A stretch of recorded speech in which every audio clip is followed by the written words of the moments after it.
Fred was a skilled butcher, known for his quality cuts and his friendly demeanour. His grandfather opened the shop in the 1920s, and now Fred was keeping the legacy alive.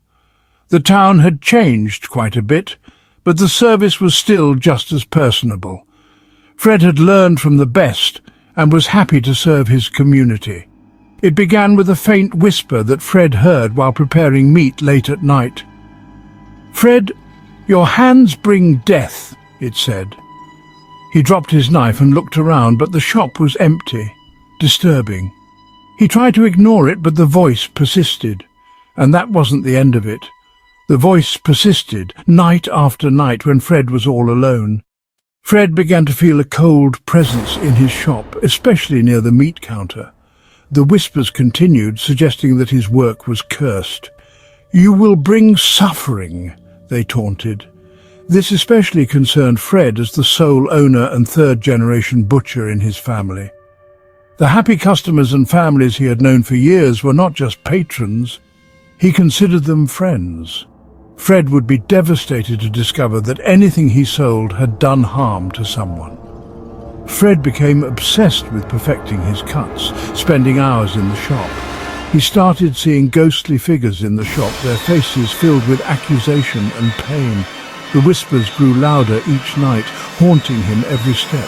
They just would not stop.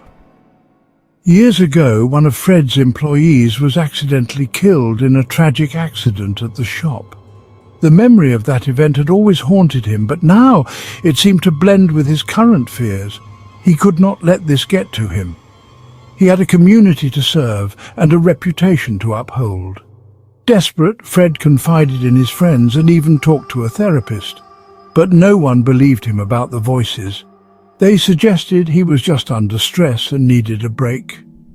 His family worried about his state of mind, urging him to take some time off.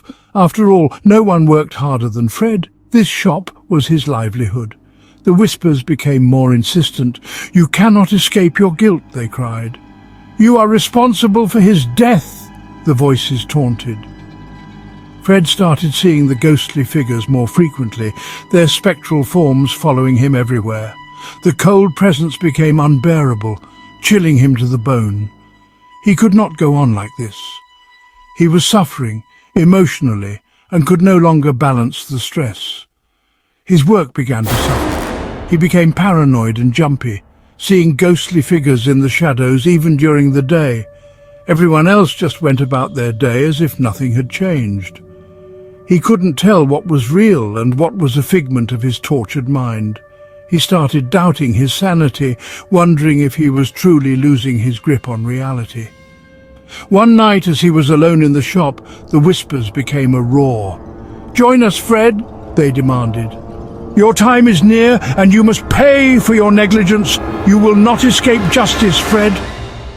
He saw the ghost of the employee who was killed, his face twisted in pain and sorrow. Fred screamed and ran out of the shop, desperate to escape the voices and the ghosts. He drove recklessly, tears streaming down his face. He locked himself in his house and ran straight to the spare room. He had to find a way to make it stop. Just as he was about to give in to despair, the room filled with a blinding light. The whispers turned into a furious hiss. "You cannot escape us," they roared. It seemed the walls morphed into a wooded forest as heavy winds and lightning crashed all around him. The sounds were so intense Fred could feel it in his chest. "Fred, we are here for you! It is time!" they demanded. Fred crawled into a corner and threw his arms over his head. He was terrified and desperate. This intense, thunderous intimidation went on for what felt like hours, until suddenly Fred jolted and sat up. The room was dark, but there was absolutely no wind, no rain, no thunder, eerily silent. Fred realized that he had jolted out of a slumber. Had he been dreaming? Was he having a nightmare?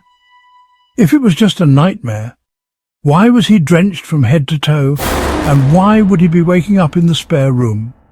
Fred took his time, carefully looking around and scooting closer to the door. He wasn't sure if any of this had been real and when he had even fallen asleep. It was at this time that Fred realized that he really needed to get some help. Fred knew that his shop had a dark history, with several unexplained deaths and serious accidents that began back in the 1920s when his grandfather ran the shop. He had always been resilient and kept his employees and customers happy. Why was all of this happening to him? What had he done? Was it a family curse? Fred would never come to know the answer to these questions. He would go on to retire and pass ownership of the shop to his second son, Sam, without ever finding any satisfying answers. There was something evil lurking in that shop, something that had fed on the fear and suffering of its occupants for longer than he had even been alive.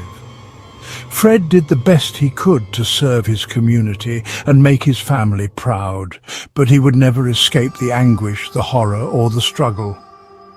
And you, dear friend, have you ever heard whispers in the silence of an empty room? Have you ever felt a cold presence that chills you to the bone?